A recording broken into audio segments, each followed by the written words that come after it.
Dans Manipulation, comme dans l'Élixir du Diable, j'ai choisi de raconter l'histoire à la première personne par le point de vue de Riley.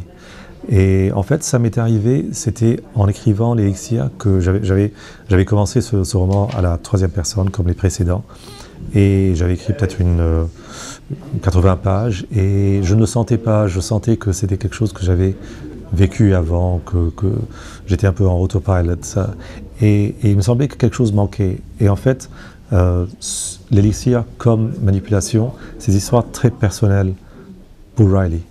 Et quand je suis devenu conscient de ce qui manquait, en fait, c'était que cette histoire, enfin ces deux histoires et la troisième histoire qui suivra, Manipulation, qui clôturera un peu cette grande arche de trois histoires indépendantes, disons, j'ai vu qu'en fait, il fallait la raconter à la première personne. Et c'est quelque chose que je n'avais jamais essayé, donc c'était un challenge pour moi. Et on m'avait toujours dit que c'est très dur d'écrire bien à la première personne. Parce que c'est vraiment là, finalement, c'est plus ou moins c'est la voix de l'auteur qui ressort. Et mes amis qui lisent les livres même à la troisième personne me disent on reconnaît en toi des traits de personnalité de Riley. Pas les plus aventuriers, c'est sûr, ou les plus braves.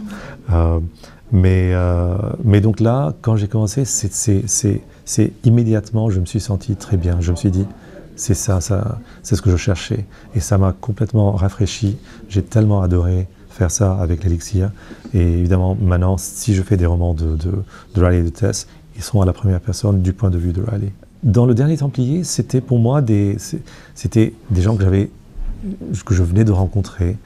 Le thème était tellement énorme, l'histoire était tellement énorme que j'avais pas vraiment.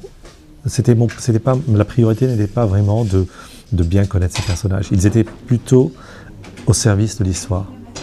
Et puis, en passant de plus en plus de temps avec eux, surtout avec Élixir, où pour la première fois on découvre que Riley avait un fils dont il ne savait pas, les personnages sont devenus tellement plus vrais et plus proches à moi que je ne peux plus écrire ça à la troisième personne. Ça me semblerait impersonnel.